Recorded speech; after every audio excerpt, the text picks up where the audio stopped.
હક અને હિસ્સો લેવા માટે લોકો કબડ્ડી રમે છે અને જવાબદારીઓ માટે ખોખો રમે છે.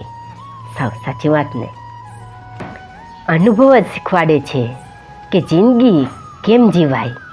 બાકી ઊંચું ભણેલા લોકો પણ રખડે છે. સાવ સાચી વાત ને. બાળપણની યાદો. પાણી પીવાના બહાને અમે આખી નિશાળ ફરીને આવતા. મિત્રો, એ પણ કેવા દિવસો હતા જ્યારે અમે નિશાળે જતા હતા. સાવ સાચી વાત ને. મહાન વ્યક્તિ એ છે જે ગરીબને પણ નાનો ના સમજે. સાવ સાચી વાત ને.